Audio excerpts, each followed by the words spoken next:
ബഹുമാനപ്പെട്ട അബൂ ഹുറൈറ റളിയല്ലാഹു അൻഹു റിപ്പോർട്ട് ചെയ്യുന്ന ഹദീസ്, നബിയുനാ റസൂലുള്ളാഹി സ്വല്ലല്ലാഹു അലൈഹി വസല്ലമ തങ്ങൾ പറയുകയാണ്, കുല്ലു ഉമ്മത്തി മുആഫാ ഇല്ലൽ മുജാഹിറൂൻ. എന്റെ ഉമ്മത്തികൾക്ക് അല്ലാഹു പുറത്തു കൊടുത്തേക്കാം, എന്റെ ഉമ്മത്തികൾക്ക് അല്ലാഹു മാപ്പ് ചെയ്തേക്കാം, എന്റെ ഉമ്മത്തികളുടെ പാപങ്ങൾ അല്ലാഹു ഏറ്റെടുത്തേക്കാം. ഇല്ലൽ മുജാഹിറൂൻ,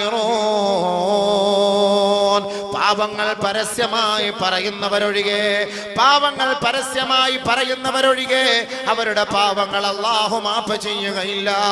ശേഷം ആദരവായ റസൂലുള്ളാഹി തങ്ങൾ പറയുകയാണ്, വ ഇന്ന മിനൽ മുജാനാ وإن من المجانا أن يعمل رجل بالعمل عملا أن يعمل رجل بالليل ثم ينشر ثم يصبح فقد ستره الله فقال يا فلان عملت البارحة كذا وكذا. ബഹുമാനപ്പെട്ട അബൂ ഹുറൈറ റളിയല്ലാഹു തആല അൻഹു റിപ്പോർട്ട് ചെയ്യുന്ന ഹദീസ്, ആദരവായ റസൂലുള്ളാഹി സ്വല്ലല്ലാഹു അലൈഹി വസല്ലമ തങ്ങൾ പറയുകയാണ്, എൻ്റെ ഉമ്മത്തികൾക്ക് അല്ലാഹു പുറത്തു കൊടുത്തേക്കാം, എൻ്റെ ഉമ്മത്തികളുടെ പാപങ്ങൾ അല്ലാഹു മാപ്പ് ചെയ്തേക്കാം. ഇല്ലൽ മുജാഹിറൂൻ, പാപങ്ങൾ പരസ്യമായി പറയുന്നവരൊഴികെ, പാപങ്ങൾ പരസ്യമായി പറയുന്നവരൊഴികെ, പരസ്യമായി താൻ ചെയ്ത പാപങ്ങൾ പറയുന്നവരൊഴികെ എൻ്റെ ഉമ്മത്തികളുടെ പാപങ്ങൾ അല്ലാഹു മാപ്പ് ചെയ്തേക്കാം. ആദരവായ റസൂലുള്ളാഹി തങ്ങൾ പറയുകയാണ്, വഇന്ന മിനൽ ജുബാനാ,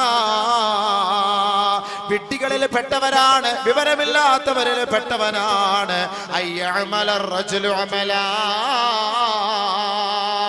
അമലം ബില്ലൈൽ, കഴിഞ്ഞ രാത്രിയിൽ അവൻ ഒരു തെറ്റ് ചെയ്തു, ഫഖദ് സതറഹുല്ലാഹു അലൈഹി, അല്ലാഹു അത് ഒളിപ്പിച്ചു വെച്ചിരിക്കുകയായിരുന്നു, പടച്ചവനത് മറച്ചു വെച്ചതാണ്. തുമ്മ യുസ്ബിഹു, നേരം വെളുത്തപ്പോ ഇവൻ തന്റെ സുഹൃത്തിനെ വിളിച്ചിട്ട് പറഞ്ഞു, യാ ഫുലാൻ അമിൽതുൽ ബാരിഹത കദാ വകദാ,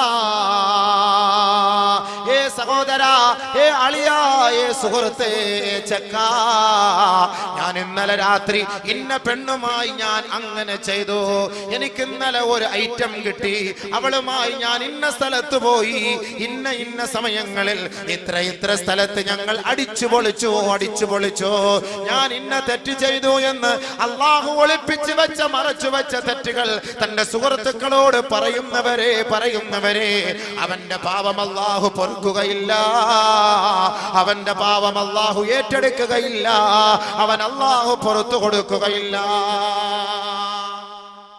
ചില ആളുകൾ മണിയറ രഹസ്യം പരസ്യപ്പെടുത്തുന്നവരുണ്ടാകും. തന്റെ ഭാര്യയുമായി ബന്ധപ്പെട്ട രീതികളും തന്റെ ഭാര്യയുമായി എങ്ങനെ ബന്ധപ്പെട്ടു എന്നും, ഇന്നലെ രാത്രി ഞാൻ മണിയറയിൽ കഴിഞ്ഞതെങ്ങനെയാണ്, എന്റെ ഭാര്യയോടൊപ്പം കഴിഞ്ഞതെങ്ങനെയാണ്, എന്റെ ഭാര്യയെ ഞാൻ തൃപ്തിപ്പെടുത്തിയതെങ്ങനെയാണ്, ആ ശരീരത്തിന്റെ ഓരോ ഘടനകൾ പോലും വിവരിച്ചുകൊണ്ട് മണിയറ രഹസ്യങ്ങൾ പരസ്യപ്പെടുത്തുന്നവരെ ലോകത്തിന്റെ പുത്രൻ മുഹമ്മദ് മുസ്തഫ സല്ലല്ലാഹു അലൈഹി വസല്ലമ തങ്ങൾ വളരെ വളരെ ഗൗരവത്തോടു കൂടിയാണ് അവർക്കെതിരെ പ്രഖ്യാപിച്ചത്. ഇന്ന മിൻ ശർറിന്നാസി മൻസിലാ യൗമൽ ഖിയാമാ, നാളെ ആഖിറത്തിലെ പടച്ചവന്റെ കോടതിയുടെ മുന്നിൽ മഹ്ശറ വൻസഭയിൽ അല്ലാഹു റബ്ബുൽ ഇസ്സത്ത് തന്റെ ജനതകളെ, തന്റെ അടിമകളെ മുഴുവനും നീതിക്ക് വേണ്ടി, വിചാരണയ്ക്ക് വേണ്ടി ഹാജരാക്കുമ്പോ ഇൻദല്ലാഹി മൻസിലാ, ഇന്ന ശർറന്നാസി ഇൻദല്ലാഹി മൻസിലാ, അല്ലാഹുവിന്റെ അടുക്കൽ ഏറ്റവും നികൃഷ്ട ജീവി ആരെന്നറിയുമോ, അല്ലാഹുവിന്റെ അടുക്കൽ ഏറ്റവും വൃത്തികെട്ടവൻ ആരെന്നറിയുമോ, പടച്ച തമ്പുരാന്റെ കോപത്തിനും അല്ലാഹുവിന്റെ ശാപത്തിനും പാത്രി ഭവിച്ചവൻ ആരെന്നറിയുമോ, റജുലുൻ ഒരു ഭർത്താവാണ്, റജുലുൻ ഒരു പുരുഷനാണ്, യുഫ്ളി ഇലാ ഇംറഅതിഹി, തന്റെ ഭാര്യയുമായി രാത്രി ശയിച്ചിട്ട് തന്റെ ഭാര്യയുമായി മണിയറയിൽ രഹസ്യം പങ്കെടുത്തു കെട്ടിട്ട് ആ കഴിഞ്ഞ രാത്രിയിൽ തന്റെ ഭാര്യയോട് അവൻ എങ്ങനെയാണോ ശയിച്ചത്, എങ്ങനെയാണോ ലൈംഗികമായി ബന്ധപ്പെട്ടത്, അവൻ പരസ്യപ്പെടുത്തുന്ന വിഡ്ഢികളെ അവനാണ് നാളെ ആഖിറത്തിൽ ഏറ്റവും നികൃഷ്ടനെന്ന്, ഏറ്റവും നീചനെന്ന്, ഏറ്റവും നിന്ദ്യനെന്ന് നബിയുനാ റസൂലുള്ളാഹി സ്വല്ലല്ലാഹു അലൈഹി വസല്ലം. അത് ഒരാൾ ചെയ്ത പാവം, അല്ലെങ്കിൽ പാവം അല്ലെങ്കിലും ഇനിയിപ്പോ പാവം ചെയ്താലും അങ്ങനെ പാവവും പറയുമല്ലോ. സ്കൂളിൽ നിന്ന് എനിക്ക് ഒരെണ്ണത്തിനെ കിട്ടി, അല്ലെങ്കിൽ ഞാൻ മാംഗ്ലൂർ പോയപ്പോൾ ലോഡ്ജിൽ പോയപ്പോൾ അവർ അഡ്ജസ്റ്റ് ചെയ്ത് തന്നു, പൈസ കൊടുത്തു, അവിടുന്ന് ടിക്കറ്റ് എടുത്ത് ബസ്സിൽ യാത്ര ചെയ്യാമെങ്കിൽ ഒരാളെ ഒപ്പിച്ചേരാന്ന് പറഞ്ഞു. അങ്ങനെയൊക്കെ എനിക്ക് കിട്ടി, നീ വേണമെങ്കിൽ കൂടെ കൂടിക്കോ, നിനക്കൂടെ ഞാൻ ഒപ്പിച്ചേരാം, ഞാൻ ഫോൺ നമ്പർ തരാം, നീ ഒന്ന് പോയിക്കോ എന്നും പറഞ്ഞിട്ട് ആ തെറ്റുകളെ വിളിച്ചു പറയുകയും ചെയ്യിക്കുകയും അതിന് പ്രോത്സാഹിപ്പിക്കുകയും ചെയ്യുന്നവൻ ഏറ്റവും വലിയ നിന്ദനാണ്. നബി സല്ലല്ലാഹു അലൈഹി വസല്ലം തങ്ങൾ പറഞ്ഞത് ആൺപിശാചും പെൺപിശാചും പോലെയാണ്. ആൺപിശാചും പെൺപിശാചും പോലെയാണ്. പരസ്യമായിട്ട് റോഡിന്റെ സൈഡിൽ നിന്ന് അവർ ശാരീരികമായി ബന്ധപ്പെടും. ഒരു കൂസലില്ലാതെ, ലജ്ജയില്ലാതെ അവർ വിവരമില്ലാത്തവരാണ്, ശൈത്താന്കളാണ്, പിശാചുക്കളാണ്. നബിയുനാ റസൂലുള്ളാഹി അഷ്ഹദു അല്ലാ ഇലാഹ ഇല്ലല്ലാഹ് അസ്തഗ്ഫിറുല്ലാഹ് അഷ്ഹദു അല്ലാ ഇലാഹ ഇല്ലല്ലാഹ് അസ്അലുകൽ ജന്നത അഊദു ബിക മിനൻ നാർ. അപ്പൊ അതുകൊണ്ട് എന്താ പറഞ്ഞത്? അപ്പൊ അതുകൊണ്ട് എന്തെങ്കിലുമൊക്കെ അങ്ങനെ ചെയ്തിട്ടുണ്ടെങ്കിൽ ഒന്ന് മാപ്പാക്കാൻ വേണ്ടി ആത്മാർത്ഥമായി റബ്ബിനോടൊന്ന് പറഞ്ഞാൽ നിറക്കണ്ണുകളോട് കൂടി. മനസ്സിലായില്ലേ? അപ്പൊ ഇങ്ങനെയാണ് തെറ്റിൽ നിന്ന് പരിഹാരം കാണേണ്ടത്. ഇനി അടുത്ത് വാ.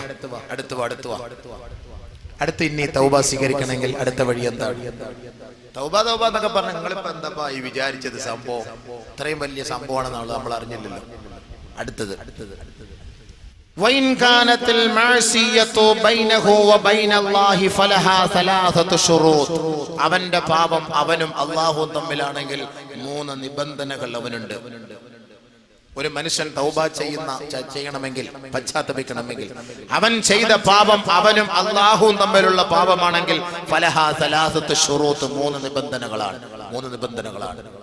അല്ലാഹുവിനോട് ചെയ്ത പാപം, എനിക്ക് നിസ്കരിക്കയില്ല, കള്ളവും പറഞ്ഞ് വിചരിച്ച് അത് ഇത് ഹറാമുകളൊക്കെ ചെയ്തിട്ട് അല്ലാഹുവായിട്ട് ബന്ധപ്പെട്ട പാപം,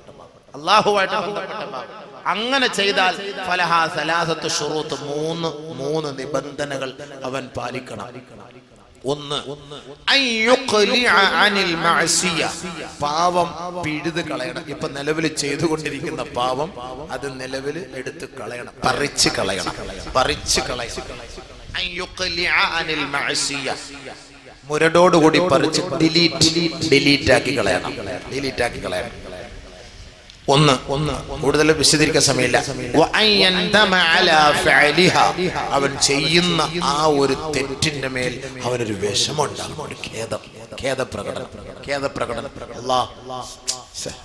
ചെയ്തു പോയല്ലോ, തെറ്റായി പോയല്ലോ, പഠിച്ചവനെ ഒരു അക്രമമായി പോയല്ലോ, ഒരു വല്ലാത്ത ഒരു ഖേദപ്രകടനം. അതെപ്പോഴും ഉണ്ടാകണം. തെറ്റ് ചെയ്യുമ്പോ ഒരു ഖേദമുണ്ടാകുന്നത് അത് ഒരു ഈമാന്റെ ലക്ഷണമാണ് എന്നാണ് ഹബീബായ തങ്ങൾ പറയുന്നത്. ഒരു ഖേദമുണ്ടാവുക. എത്ര തെറ്റ് ചെയ്താലും പുല്ല് വില പോലുമില്ലാതെ വീണ്ടും തെറ്റ് ചെയ്യുന്നവൻ അവൻ ഈമാനില്ലാത്തവന്റെ അടയാളമാണ്. നമ്മളിപ്പോ മനുഷ്യന്മാരാണ്, തെറ്റ് ചെയ്യാത്താരാ? തെറ്റിൽ വീണു പോകും. പക്ഷെ ആ വീഴുന്ന തെറ്റ് തെറ്റായി പോയല്ലോ പഠിച്ചോനെ, അത് വേണ്ടായിരുന്നു അല്ലേ എന്നൊരു മനോദുഃഖമുണ്ടല്ലോ. ആ മനോദുഃഖമാണ് അവനെ അല്ലാഹു ഇഷ്ടപ്പെടാൻ ഒരു കാരണം. ചില ആളുകൾ ഇങ്ങനെ തെറ്റ് ചെയ്തുകൊണ്ടേയിരിക്കും, ഒരു പേടിയില്ല, ഒരു കൂസലും ഇല്ല. ഇവൻ ഈമാൻ ഇല്ലാത്തവൻ, അവന്റെ ഹൃദയം എന്തായി പോകുന്നു.